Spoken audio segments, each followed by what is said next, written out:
Welcome to Zen and the Art of Real Estate Investing. What if you could learn from experienced real estate investors, find out what got them to where they are now, get insight into their daily habits, and take these insights to inspire your own growth? Each week, Jonathan Green shares an in-depth look at the mindful approach to real estate investing. Jonathan is a lifelong real estate investor, advisor, and coach, as well as the founder and team leader of Streamlined Properties. Whether you're looking to start from scratch, get to the next level, or just for a straightforward and honest approach to real estate investing, Jonathan seeks to provide a free mentorship program you can take with you anywhere. Now, here's Jonathan. If you are somebody who thinks that the real estate investing world is a big water tank full of sharks, we're going to help defeat that opinion today. My guest is Stacy Patel. She not only has a lending company, but also a family-based buying company. And the most important thing that you're going to learn in our conversation today is the word solutions. We're going to talk about the solution-based outlook to real estate investing, and we're going to go deep into Stacy's why, which is really, really deep and is there to help people. This is the right way to do real estate investing and the mindful way. Let's go. This is episode 136 of Zen and the Art of Real Estate Investing with my guest, Stacy Patel. Stacy is the co-founder of a private money group called Golden Handshake Capital. They work primarily with investors doing fix and flips, BRRRs, wholesale, all sorts of different, any deal you can think of, I think they've handled. She also has a family-run real estate investment and solution firm in St. Petersburg, Florida. Stacy, welcome to the show. Thank you so much for having me. It is a pleasure, and I am so excited to dive into the world of real estate with you. Yeah, and you got started in investing yourself, and then over the last 3 years, you've gotten into lending, correct? Well, I've actually been in private lending for a very long time. I've just legitimized my company more on a larger scale. I've been a private money lender for over 20 years, and my expertise has just grown with the ability to learn as you go. This is definitely an experience-based process.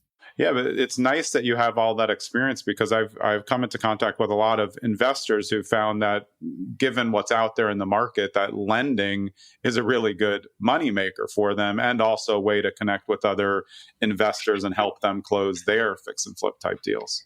Exactly. I mean, being a private money lender and also utilizing private money has a few functions in the real estate, I want to say, environment. The first is it does bring partnerships between borrowers and lenders. And that's really a mainstay of why I started my company. I don't like that the idea of financing and funding is a barrier to entry, especially when people are just starting working with hard money lending institutions. It can be really difficult if you don't have those experiences, if you don't have partners that have experiences. So that's one of the impetus that I had to create this company more legitimately, is to really create solutions for people. And then on the other side of the lending, it does diversify your investment strategies, and you can create passive income and also participate in creating wealth and success for someone else. So I really think it's a collaboration in success for everybody. Yeah, I love the word solutions that you use, because you use that for your buying company as well. And I've always thought that a lot of people think that there's much more that goes into it. It's about the cash and all of those things, but a lot of it is about a solution to come to an agreement for a deal, or like what you're saying in this context is a solution to somebody being able to find money safely in this type of environment where there are a lot of sharks out there. There is. And I mean, there are predatory lenders out there, loan to own, we call them. And those are not people that I like to do business with. Focusing on the idea of solutions. It's like when my children were little, I always, even if they asked for a pony, I always figured out a way to say yes. And that's how I structure my business. Can I have a pony? Yes, when you have your own farm. I always try to make sure that we can say yes. So if, let's say, we get a borrower that hasn't really understood the creative finance structures, then I learn how to say, yes, we can help you when you negotiate a better, purchase price. Yes, we can help you when you get an equity partner. Yes, we can help you when there's more liquidity. We use the strategy of setting criteria and boundaries that are really smart techniques and strategies with borrowers for two reasons. One, it helps them create more wealth for themselves. And two, it makes sure it mitigates their own risk. So we can't say yes to everything. The reason is because we want to make sure we're creating good financial structures for borrowers as well as lenders. Yeah, and I think that builds a very big modicum of trust. And real estate as a whole is a little bit murky just because there's so many players not doing it correctly. But that really makes it, like you said, more cooperative than me saying, "Hey, it's 15% and 3 points," just for you to try to do a flip that we know you can't do. Yeah, and it really hurts my heart, I guess, honestly, to turn away people. But I also feel like I'm doing them a really long-term service. That I have a team of professionals and experts in the mortgage space that understand underwriting and understand how to mitigate risk. And if borrowers are willing to be coachable and educated, especially when you're first starting, nobody knows what they're doing. And we even work with really experienced borrowers, masters, and not all deals are successful. Things happen. Yeah. I always call it the Wild West of real estate because there's always a dynamic fluidity to all strategies and investments. So we just got to roll with it and figure it out. There's always a solution. We just got to find it. Yeah, and I like that you're willing to say yes, but not necessarily yes to what they're asking at the time, because that is a much more holistic and mindful approach to helping someone build long-term wealth than having them capsize their first opportunity because they believed that the wholesalers' repair costs were correct. And they bring you this, I know, garbage dump of a deal saying like, I really think it's great. The wholesaler says it's great. And you have to say, you've never done a deal, right? Do you see that a lot? And that's how you nurture them, though, and educate them to be something better later. Sure. I mean, our business model, or my motto in life, is that I want to create relationships with people in long term. I think that the investment world or the money lending world can be a lot of treat 'em and street 'em kind of emergency room type of relationships or transactional. And I just don't operate like that. I would prefer to create education and collaboration with someone so they can go get a deal. And also, with the experience that I see so many people in my own deals, and I work with amazing wholesalers here in Pinellas County, but they know where my barriers are and where my boundaries are, and they won't bring me deals that they'll bring other people. There's a big difference between an investor and somebody who's trying to create wealth for themselves and scale their business versus somebody who's just looking for a one-off deal and who believes that, the market's really great. It's awesome. Well, I always tell people, if you have a crystal ball, can I buy it from you? Because I'll pay a lot because you never know what's going to happen. So I'll have take one too. Yeah, exactly. Oh, we'll share it. Totally. I'll pass it back and forth, right? Sounds good. I just want to make sure that they are understanding rehab goes up. Guess what, folks? It always goes up. It very rarely goes down. And the market transitions we can't predict based upon, even economic global relationships that we are out of our control. All we can do is mitigate risk. We can't eliminate it. So our job is to just help them create structure to say, well, if you're going to have $20,000 of profit, right? If the, 5 points of the market goes down and your rehab budget goes up by 5,000, you might have to bring money to the closing table. Let's avoid that. So that's part of our job. Yeah, no, I think it's really smart. And I mean, we all know as long-term investors that you make all of your money on what you buy it for. Of course, the rehab can go up, but the more experience you get, at least you have some control over that. You have the full control over what you buy it for. You can either say yes or no. Have you found that, especially with newer investors, people are so, they really want a deal so bad that they have trouble seeing that it's not a good deal. And then you have to be the one to tell them no, which I think long-term builds way more trust. And if those people, they don't no, that's definitely not for me and not for somebody like you. That just means they want someone to rubber stamp everything. Exactly. No, you really bring a good point. I would rather not take what did they say? Don't trip over dollars to pick up pennies, right? I really would rather create a relationship with someone with honesty and transparency. Like, look, man, I see you're super excited, but you can't logic emotion. So let's focus on the financial strategies of this deal. What are you trying to accomplish? Let's actually look at the numbers, and the numbers don't lie. And if you're cherry picking comps from 3 miles away, you're just gonna be really disappointed with your outcome. And they'll say to me, oh, my realtor, they created this, comparative market analysis and they agree with me. I love realtors. I have great relationships with them, but I also know that there are not necessarily positive actors in all, spaces of real estate, and they might just be selling you a commission versus really reality. So I really, Yeah. sometimes I'm called the dream killer, and I'm fine with that because I want people to live in reality, dream big, but live in reality, because that's where you're going to make your money. Yeah, this is awesome. You're going to like this. So they call me the deal killer Oh, because yay. investors would come to me. I'm licensed. I have a big team. And I agree with you. Maybe 1% of agents have even a clue about investing overall. But Sure. people would come to me. They're like, I have this deal. And they would just come to me as a friend. And I'll say, I mean, I'll go look at it. And I'll say, if you do that deal, I'll never talk to you again. It's the stupidest deal. Like, I don't, and they tell me like, oh, well, my realtor said it's good, or my friend or the Yeah. wholesaler. And I'm like, Yeah. yeah, you just want a deal, or you're thinking you need a deal. You're not Yeah. actually looking at it.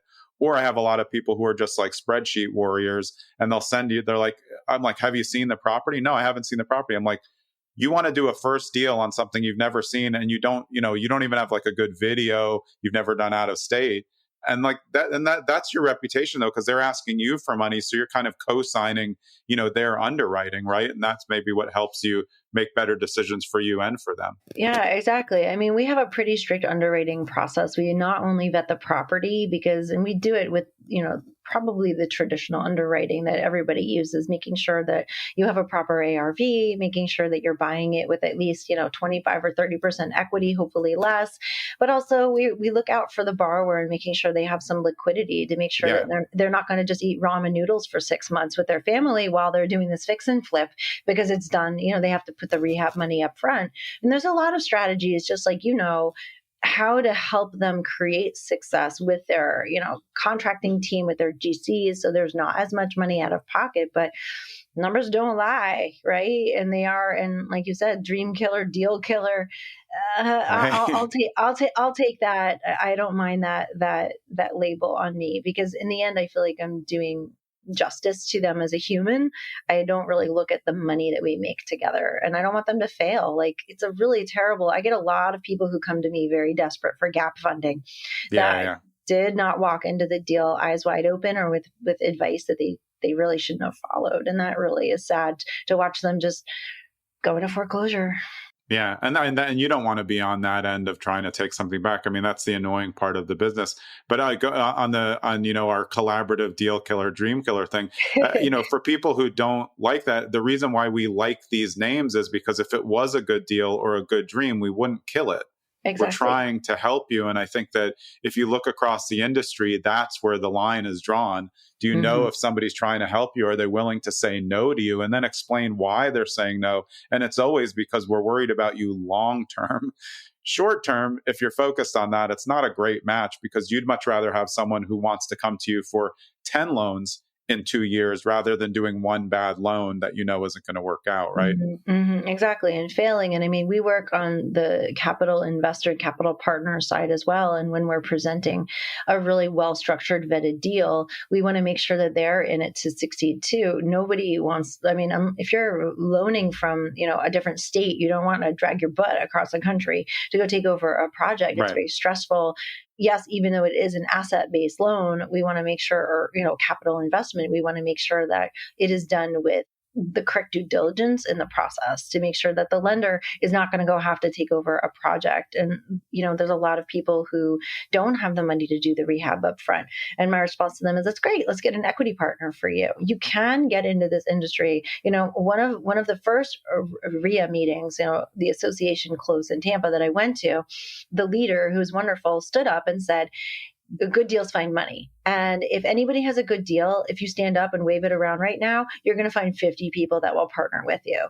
So if it's a good deal, we can find an equity partner for you. Most people will, find it in your local association or with a local partner. If you don't know one, somebody I know or does. So we can help guide people. But you can get into this industry without a lot of liquidity. You just have to be willing to partner and profit share. And I think it's really a great way to do that. And I get a lot of resistance from people who don't understand that. They are maybe feel entitled to other people's money. And when I talk to borrowers, that's weird. That's so weird. It is. I'm like, unless you say please, yes, and thank you to a lender, nobody, you don't deserve anybody's money. And these are people that you're meeting online. Yeah. So you have the burden of responsibility as the borrower to prove that you are worthy of someone else's hard-earned capital. Yeah, I mean, it goes back to what we talked about and what we both believe, that relationships are really the core of this. And if you're focused on building the relationship, then that's why the one person who stands up with that deal, you better be sure it's a deal. Yeah. It's like the bad wholesalers. I'm glad you have some good ones there in New Jersey. It's just a disaster. So if you stand up with that deal, and then I look at it, I'm like, first of all, I saw that 3 months ago. You're daisy chaining the deal. I already know that. Also, your numbers are way wrong, because I can walk through and tell. You compare that to the person who stands up and says, hey, I found this deal. This is how I found it. You will have a line, which means you'll have more people interested with varying financial opportunities, from cash to finance that they're aware of, to garbage finance that nobody knows who they are. But then you're having that more of a buffet that you can choose from because your numbers are good. You're right. And I mean, I think that, to your point about wholesalers and daisy chaining, I really think that I would like to offer to the audience really understanding how that happens. If we can maybe have a short dialogue about that, because it's, I'm trying to say this politely. I will never count someone else's money. If it works within my numbers, I am so pleased and grateful to work with wholesalers to pay them a fee. They have marketing costs. They deal with ends, and they deal with the sellers. They do things that I don't want to. I have wholesaled. I have sat in their shoes. I have done VAs and dialers, and myself, I've been sitting in people's homes with foreclosure. I have been in their shoes. So I have a lot of respect. I don't want to do it anymore. I'm happy to pay them a fee to do that. I have no problem with that. On the other side of that, though, there is not a lot of transparency and integrity in the industry. And that is really what I would like to, I hope one day, really focus on. I know there's a lot of platforms out there that are developing and burgeoning out there to really create that kind of structure. But an investor lift, let's say, to name a name, they really do try to stop the idea of daisy chaining. And we have communicated with them directly and said, hey, if we see something, and they're like, no, thank you, please let us know what's going on. But it's rampant. It's very difficult to stop. And we require the wholesalers, and this is what we do. We require the wholesalers to send me their contract to make sure that they actually hold it. I agree. And for the listeners, daisy chaining can really be one of two things, just so we run it down from the traditional original daisy chain is a spread out one person, a seller gives a deal to three different people. But the kind that we're talking about is a wholesaler gives another assignment to another. So there's 2 or 3 wholesale assignments going in there. To your point, I always want to see the contract myself. And exactly like you, hey, if it's a good deal for me and it works, I don't care if they're making 10 grand or 30 grand because it's a good deal to me. I'm not worried that if they did a good job and their numbers are correct, whatever the spread is the spread. Exactly. It's whether or not it works for me. Maybe I try to negotiate because I'm a tough negotiator, but I'm not worried about how much they make. When I do bash on wholesalers, which I do a lot, but I really only mean it for the ones who aren't running it like a business. Because the ones who run it like a business and know their numbers are really, really good. And they have as many clients as they want, because they're good. But it's that people trying to squeeze more juice out of it than possible, especially like a new wholesaler trying to get a $30,000 spread. When if you just took, $9 grand on your first deal, that's amazing. And then everyone's happy instead of like now it sits for 3 months and then you start daisy chaining because you don't know what you're doing. No, you're right. And I mean, those are the relationships that I want to establish as well. And I'm very upfront with wholesalers, and I encourage everyone to really encourage the wholesalers to act with integrity and start to put some boundaries up and say, hey, I'm not going to work with you. It doesn't mean that if you can't find someone to buy your property that you can't utilize someone else's network, that's fine. But everybody has to share a piece of the pie. And I don't have a problem with working with different wholesalers that are doing that. I just want to make sure that there is integrity in that. And a lot of investors really get, I want to say, scammed about that they don't know. And I think that there should be some sort of, integrity or truth in understanding who holds the contract, because my experience is when you have a lot of people involved, it's just too many cooks, and it just messes everything up in the end, and it's a mess. So I don't even want to do it. Yeah, I mean, look, real estate as a whole, I've said for years, would be just better if it was fully transparent. There would be so many less issues. It's that people are always trying to, and it's like over nothing a lot of the time that people Hmm. are, losing deals or making terrible decisions that then affect the seller who thought Hmm. they were getting a problem solved, and now they have some Sure. middle person who doesn't have money that they said they would have. And that's one of my biggest gripes is the fakeness of whether somebody has money as a wholesaler. So I don't know what you think about this because you've been in the business for so long. When I will go on off market appointments as an Hmm. investor, and I know the wholesalers, I see them in the room, I tell the seller directly, I say, ask everybody for a proof of funds on their phone right now. Hmm. Anyone who has money, or even if it's a hard money letter, you have it on your phone. I'll Sure. just show you my bank account, but Yeah. like these guys don't have the money. So do you know what wholesaling is? And then once you start talking about it, again, nothing against wholesaling, but if they were coming in saying, this is how it works, I'm your conduit, you don't have the connections that I have, I'm going to be Hmm. your connection, and for that I get a fee. That sounds fine to me. What about you? I mean, that's at least a short explanation that makes it much more transparent than I'm going to buy your house for cash. OPS, I'm going to sell it to Bob after that. Exactly. Or they'll say, or also, well, don't tell the sellers you're our colleagues and our contractors. And I'm like, Come in as an insurance. I always come in as an yeah, I know. insurance I'm agent. like, do Yeah. I look like a contractor? I mean, maybe I could be, but like, I don't know who's going to buy that. So I try to. I'm not going to bust them to the sellers, obviously, but I'm also good. I always tell them I'm not. I'm going to be transparent as much, but I probably just won't say anything. That's probably the best. The best bet is just say nothing. Well, I don't need to talk to nobody. It's all yeah. good.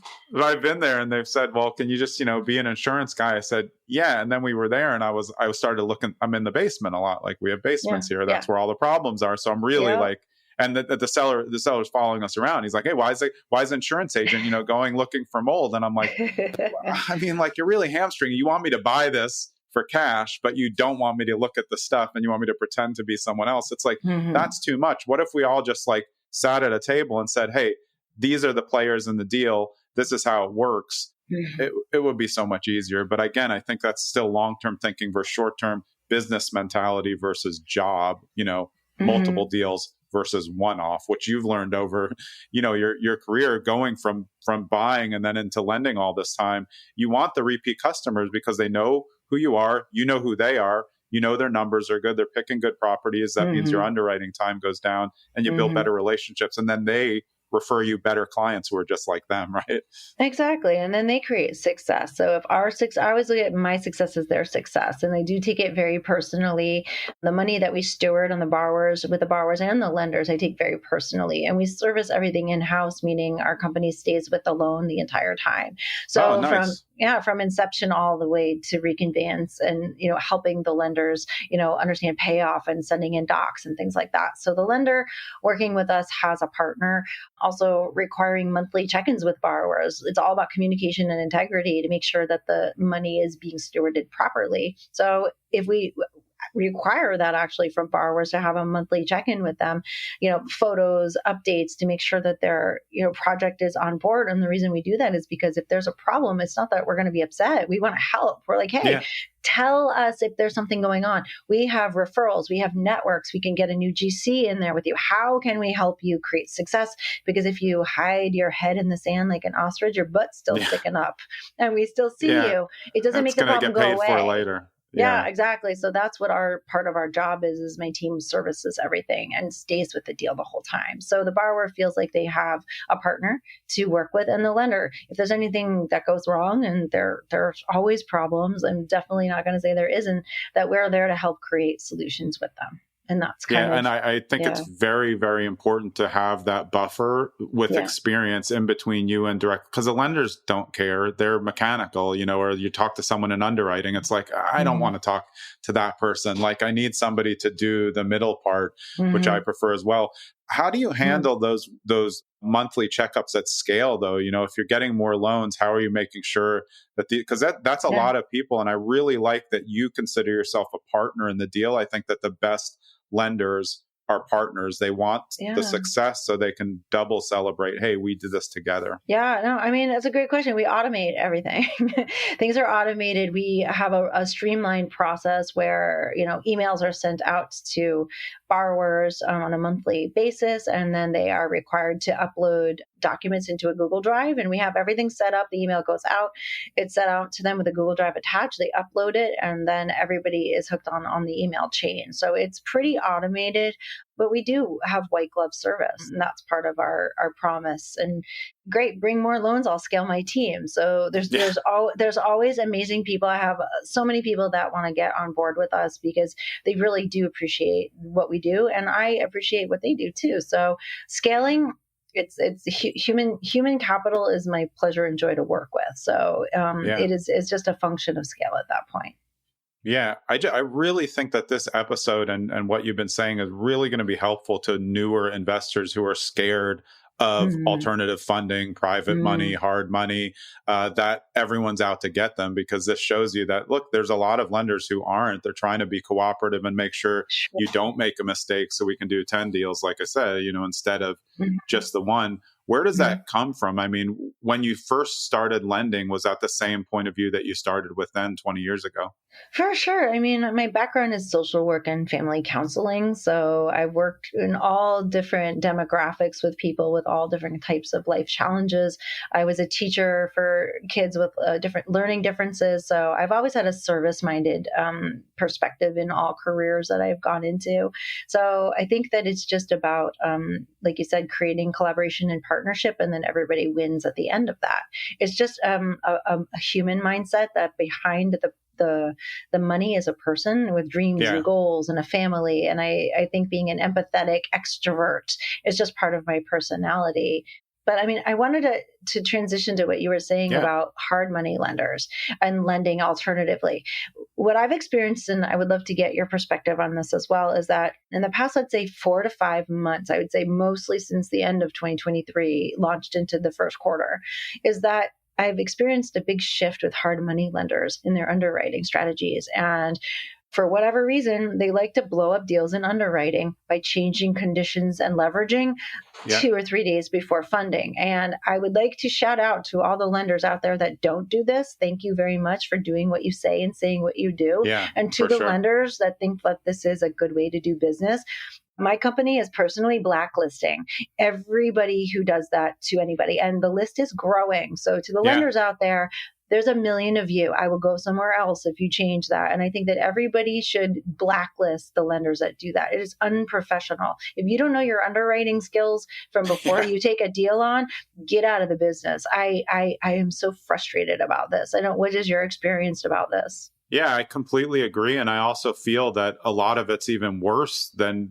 you're saying, because I think a lot of those last second changes aren't because of bad underwriting. I think it's because of bad business strategies, that they're light on other deals coming in, or their funding's not coming back. So they use that against a simple borrower who has nothing to do with it, to just overage the fees there and say that it was an underwriting thing. Because I mean, if they're bad at underwriting, we should have known before. But yeah, I think it's a big issue. And I think it's a big issue, like you said, where are you finding these people? Do you really know them? Have you done your due diligence? Do you know anybody else who has used them? Because we have someone on my team who's flipping, and they did the same thing. There was a shortfall somewhere else. And he's like, well, what do you mean? Like, this isn't what I was going to pay right now. And he's in the middle of it. So you have to get the money out there. But yeah, I think it's a problem. I'm glad that you brought it up. I mean, I think, again, it goes back to what we were saying about transparency. If all of these things could be more transparent, I think as real estate gets, tougher in this environment, it just makes it easier for those of us operating with strong values to rise to the top. And it also helps us kick off the ones that we don't want. For someone who wants a short-term fix, neither of us are good options. Like you said, you don't want to do bridge or short-term. Like, it's just, I don't want to be the savior for that mechanism or the yes person to help someone, ruin their investing career. No, for sure. And I mean, there are a lot of really great actors in the space from hard money lenders, people that do close and that do what they do or try to create the solutions. So the only advice I would ever give anybody about that is to make sure that you're walking into that and you have a really firm set of conditions before you agree to anything, and really demand this, because the underwriters all operate within a certain amount of conditions they should be able to hand to you. They should be able to say, these are what we need to do, and not blow it up and change leveraging 2 minutes before you close. And I really encourage people to push back on that and to tell them, we're going to blast your name out there. No one's going to come to you. If you want business, you know what? It's hard money lenders. It's very competitive out there. There's a zillion of them right now. I think that we need to comb through that space and get rid of the bad actors as a community and really stand up to that and say, hey, we love what you do. Hard money lenders have a great function. I love working with the ones that work out and that, close loans. It's a great partnership, but really to get rid of the ones that don't do business ethically. Yeah, I agree. And I think that people sometimes when they're on the receiving end of me putting something on social media or dropping something in a Facebook forum, that's absolutely the truth that I have fully documented. Like, I'm not worried about it. Maybe you should have just done a better job the first time, or fix it in the comments. Say that you screwed up that time. You either own it or you don't, but don't come back at me like I'm going to get in trouble. I'm not worried about it. I have it, documented. I think it's a fair thing. And we all know we'd be better off with less lenders and better lenders. Same with real estate agents. We need less agents because most of them are terrible. We need less investors because people are getting in. They're not meeting people like you or I, and they're getting into the funnel. They're getting into a social media funnel where someone tells, if you pay me $50,000, I'm going to make you an investor. And then, that's the $50,000 that they had to invest. So where are you going? Now you have to just do subject to or creative financing, which isn't realistic for most people. No, it's very messy. I mean, I love creative financing. I love creative structure. I love working with sellers and borrowers in order to create that. Gap funding is a big buzzword right now. Sub 2. There's so many new strategies. There's definitely communities that are creating great work for that. But on the other side of that, there's a lot of ignorance and a lot of bad coaches out there. So like you say, I really encourage people to do a lot of due diligence before, joining masterminds and things like that. Yes, there's a lot of really great worth, I want to say, and added value with talking to people with experience, but that's what RIAs are for. They're very, very inexpensive. You can go to monthly meetings. Actually, where I live in the Tampa Bay area, and almost any day of the week, there is a meeting somewhere within 3 counties of me almost every day. There are online forums where people are very generous with their expertise and time. Really ask a lot of questions before you decide to make a financial commitment. That being said, there are really great coaches out there. Yeah. But are they worth, $50,000 instead of you actually buying into as an investor? That's a really hard. That's a hard sell. Yeah, and I've been a coach, and I've always said, like, coaching. I don't think direct coaching is good for people who are new. I think the best time to hire a coach is when you're doing well and you want to do really well. The really difference to scale is coaching, so you can make sure that you haven't missed anything along the way. But hiring a coach before you have money for a deal isn't going to help you. You need to be in the process to get the best benefit out of it. But like you said, that's what forums and groups are there. I spend still every day, I go on BiggerPockets, answer 5 to 10 questions. Half of them are direct answers and half of them are commenting back on the bad advice that's above in the forum to help people because they don't know who's who. It's hard to tell. And, I'm not worried about ruffling feathers. I'm trying to help people. So if they don't like it, it's okay with me. Well, I always just have the caveat, I tried to really respond with positivity and here's another perspective, or this is a different approach. And they can take my comments and throw them in the bin if they want. That's okay. Sure. But I mean, it's I think hopefully done with good intention, but there's a lot to sift through. So especially when you're starting out, it can be very overwhelming. So that's why I do encourage people to just like identify 1 or 2 people on a forum that seem really, really like they know what they're doing, or experts. Go to RIA meetings, grab someone to go with you if you don't want to go alone, and just come with me and really just dive in and do a lot of listening. And think of it as a college or a university or community college class. You need to really amass knowledge before you spend one dime. I agree. There's podcasts and books are great, but you still have to get to the meetups because then it starts to crystallize when you see people next to you. I always make this is actually very apt for Florida because I always make this description that you see just somebody in the corner in like shorts and New Balance and a t-shirt and you're like, oh, is he about to bust the table? And it's like, no, that's Bob. He has 40 units. And you're like, what? It's like, that's investors. Like, welcome to investing. It's not the way that it seems on social media. Everyone's not pulling up in a Ferrari. It doesn't work like that. A lot of people are millionaire next door philosophy. They're just trying to make something that can eventually create time freedom for them. And with what you do, you can help them in a variety of ways, because like you're a company that's solution based, which I really, really like. And I think if more real estate investors thought solution, they'd get much further, especially when they're dealing direct with sellers. Sellers need a solution. They don't always need the money. No. And I mean, if you think about it, one deal is not going to make it rich, right? It's just not. So that'd be great. I mean, it would be amazing. Even if it's a multi-million-dollar deal, multi-million-dollar house, you're still not going to get, you can't be able to retire on it. So I always look at every project as an opportunity for learning for myself and also for service and servicing and helping the people that we're with. I mean, the lady that we have a flip going on right now, and her parent has passed away and she can't afford her payments anymore. So we got to know her. Her family is amazing. We got stories out of her, and it's done with integrity and respect and, appreciation that she lived in this house for 40 years. And I have a lot of tenderness watching her pack up and when we're measuring things, and really just to afford respect to people, because it's not transactional. It is relational, like you're saying. And it's, she's making money and we're making money, but hopefully she's making more money than me. That's the intention, right? Yeah. When I flip, I always invite the people I bought the house from back to sometimes it hurts them, but it's like, hey, I want to show you that we really were, because I'm respectful of the houses. I'm not doing like McMansion-y type stuff. Yeah, like I'm taking what they built. And again, like stewardship is important. I want to move their vision forward and show them like, hey, you weren't able to do this, but like where you lived, now somebody can live like this. Exactly. And I think that's part of understanding real estate and people. It's all people. And if you're trying to scam someone, it's going to come back eventually to get you. Hey, it's Jonathan. On this brief interlude, I wanted to let you know that my team is expanding. So Streamline Properties has now expanded from New Jersey, New York, and Nevada to the state of Florida. And because of that, our Zen and the Art of Real Estate Investing meetups are also expanding. So right now we do real estate investor meetups in the state of New Jersey once a month on the first Wednesday of every month. You can find more info about those on our website at streamlinedwithad.properties. But those meetups are now opening in the Lakeland area of Florida starting in May 2024.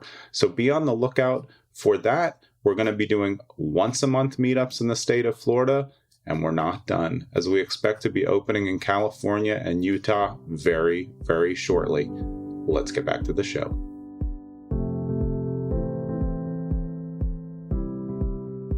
Going backwards, though, for you, when was the first time you remember even being interested in real estate? Where did it all start for you?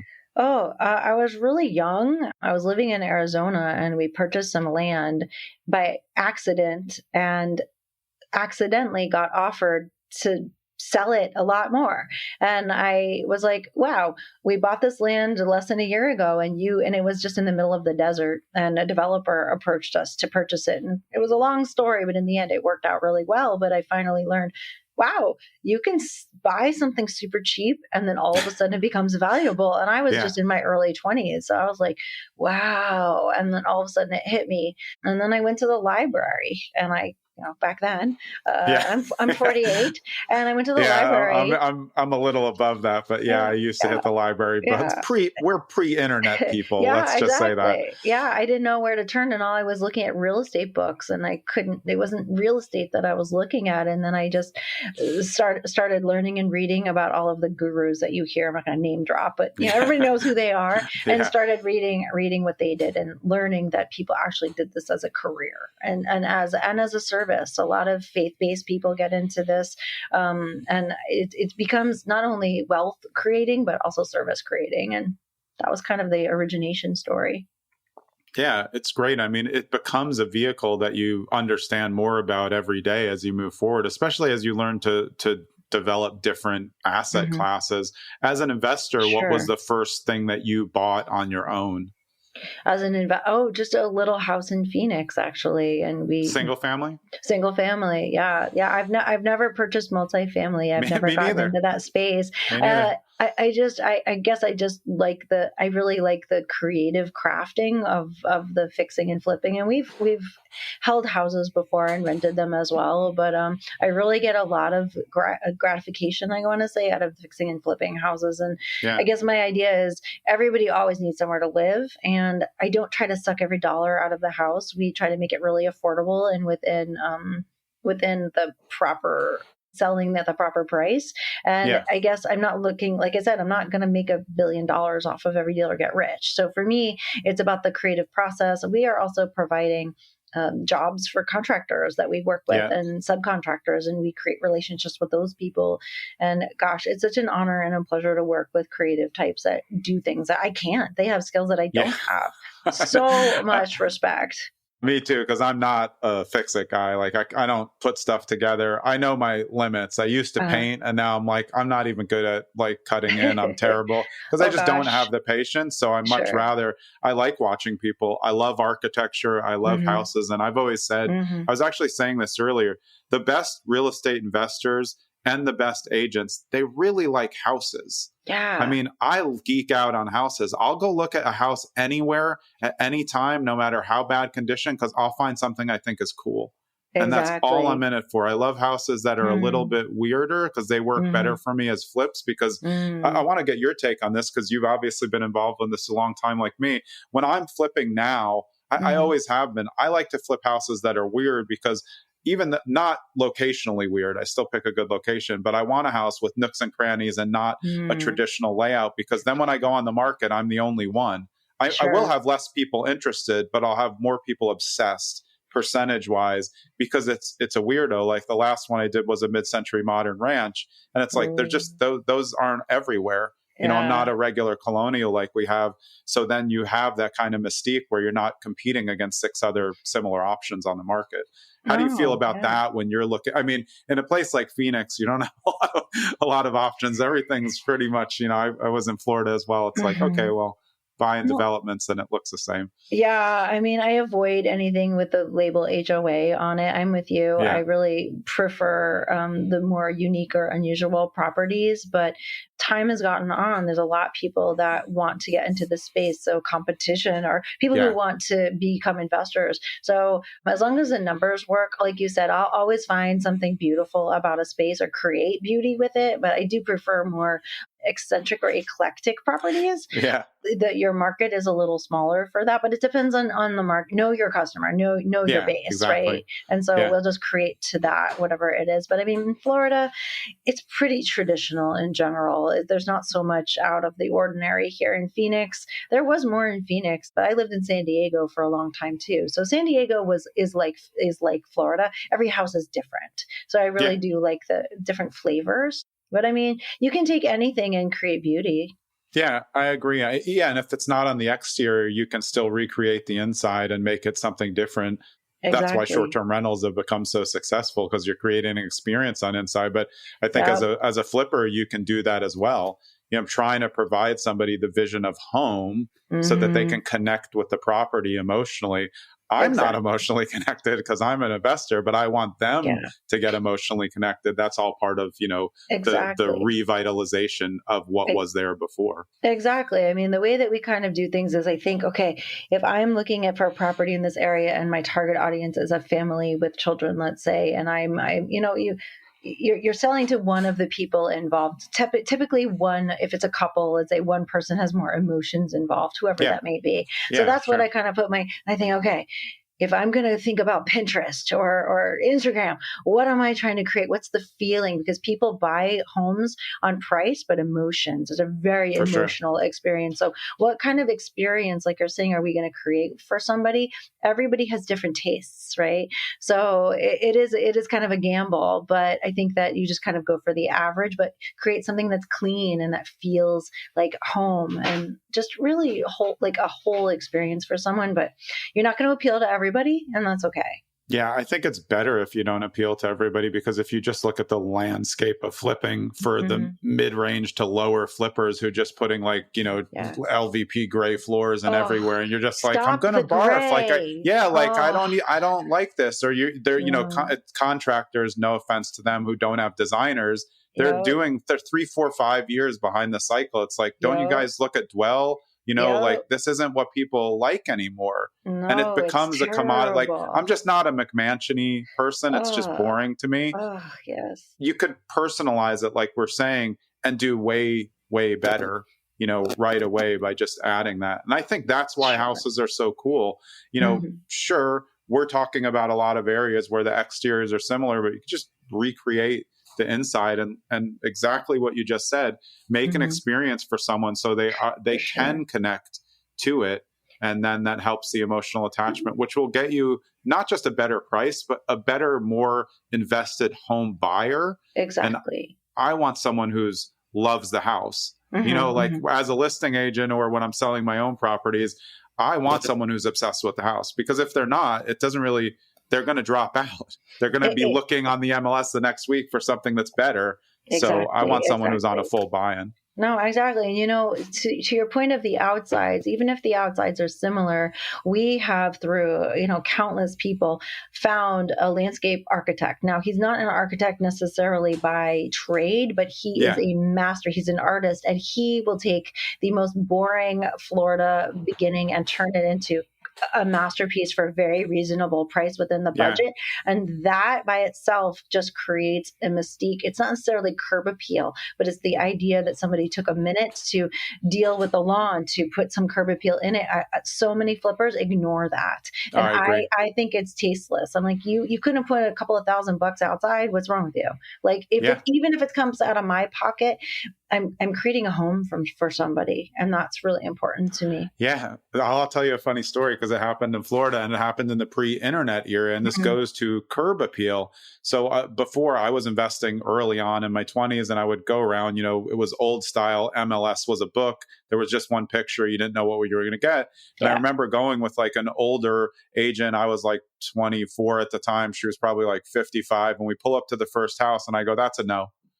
And she goes, no, you have to get the experience to come in. And I was like, I've already walked like 10,000 houses by the time I'm like 24. I'm like, I don't like the front. Why would I ever want to live here? I'll be annoyed every time I come home. That goes directly to what you're saying about the landscaping. Like, they're forgetting that it's not just the curb appeal of driving by. It's like, if I have to look at this every day and I don't like the front of it, it's not going to do anything. Like, you're not getting the feeling of home when you pull up and you're like, oh, the outside sucks, but the inside's okay.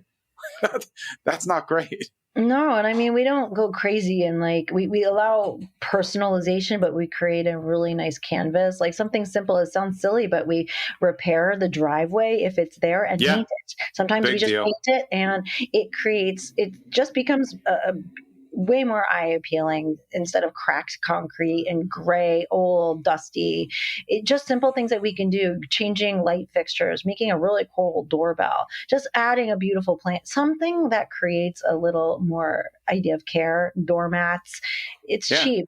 It's really nothing coming off of your end, and it really creates just a more idea of care. Yeah, at one point, though, on the driveway thing, and I think it applies to many things inside that some baby flippers and contractors miss, it only takes one thing to send a buyer down a rabbit hole.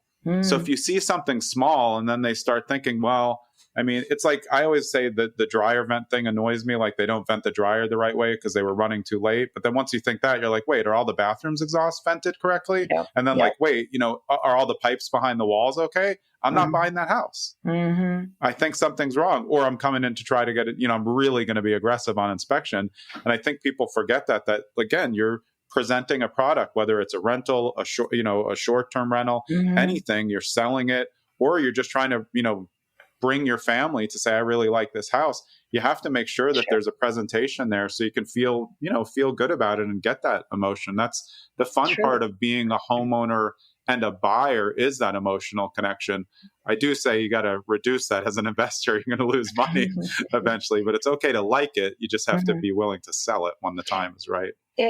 Exactly. I mean, and that's why we always just think about, like, if I were living here, how would I feel about if I was looking at that dryer vent every day? Would I be okay with that? And to me, it's about a quality of a product that I'm selling. And it's like, for example, we're not going to replace the windows on this new house that we're doing, but I'm going to tell people, hey, we're going to give you a $10,000 credit. It's just going to be out there. We don't want to do the windows. we'll just give you the credit to do them. It'll just be easier. Yeah. So when you come in, you can do whatever you want with them. And so for me, that's transparency. Yeah, or saying like, we love the beautiful old windows. We like this look. Like that's what we're going with. They're going to be a little bit less energy efficient, a lot better looking. So if you don't like it, no worries, but that's how we did it. That was our choice. And I think, we've talked the whole time about transparency. And I think if we could just implore on people, even as a new investor, new wholesaler, someone investing, the more you're willing to tell people what you really want instead of beating around the bush and being transparent about what money you have. If you're financially ready to invest, especially when they're coming to you, they're going to waste your time if they're not giving you a full view of their finances or credit, because that's not going to help. And especially on the underwriting end. No, exactly. I mean, to that point, collaborative and cooperative components to work together. So finding people and being willing to walk away from relationships that are not serving you is the sooner you do that, the better. And if you have any questions about how to say no, I'll teach you how to say yes while saying no at the same time. Yeah, you gave that. If you missed it at the beginning, go back to the beginning and listen to how we started. And Stacy will tell you how to say yes when you're really saying no, but with the long-term goal of a better yes later. Exactly. Amazing. Stacy, where's the best place for people to find you? Is it at goldenhandshakecapital.com for lending, correct? Sure. You can go to our website. You can submit. We have a contact page, just a landing page. You can email me, Stacy at goldenhandshakecapital.com, Facebook. Just send it out there every way. Carrier pigeon, that's fine. Yeah. And your company, Home Asset Experts, tell everybody what that is, because you've been on a mission there to really do a lot of good buying and then transitioning help for people there. Sure. I mean, we purchase homes just like everybody else from people who are typically in distress, and we create a home for somebody else. My strategy is there for solutions. If it doesn't work for the sellers and they're feeling like they have a great exit and we're solving their problems. That's the idea. What problem do you have and how can we solve it? And if we can't solve it, then we're probably not going to be the best option. And frequently we're not the best option. So we will guide them to the better option for them, because that's the fiduciary thing to do. That's the conscious thing to do. That's the right thing to do. It's not about making money on every deal. It's about doing the right thing. Good karma always comes from that. People don't think of it again, long term. Well, it's amazing to meet you. I'm so glad we got this down. And I'm going to be talking to you because, like I said in the beginning, my team is now in Lakeland, and I love Florida. I lived in Florida for 14 years. So I'm really glad we made this connection, and thanks for spending the time with me. Me too. Thanks for inviting me. It was a pleasure, and I love helping educate people and creating success, and my joy comes from other people's joy. So if I can participate in any way, reach out. Yeah. Awesome. All right. That was Stacy Patel of Golden Handshake Capital. I'm Jonathan Green. We'll see you next episode. Wait, you have reached the end of the show. This is the part where you're going to get ready to check out, but I've actually changed this part. For over 120 episodes, you heard the same thing. Well, now I've changed it. I've thought about doing intros to the next episode, but I'm going to hold off on that for now. These are my pitches at the end. I've got nothing to sell you at all, but I do want to remind you that it really would help us if you support the podcast in the right way. All that means is subscribing to the podcast so you get it on Monday and Thursday, writing us a 5-star review if you believe that we deserve a 5-star review, sharing it with your friends, and being a participant in the Zen and the Art of Real Estate Investing community. Soon there's going to be a new website launched. Maybe when you're listening to this, it's already going to be out there. That's where we're going to have collaboration. You're going to be able to see a lot from the guest. It is coming soon. And I just want to tell you, from me to you, I don't know how I got here, over 100 episodes. I'm so appreciative of you listening to the podcast and especially sticking around to hear this part. We'll see you next episode.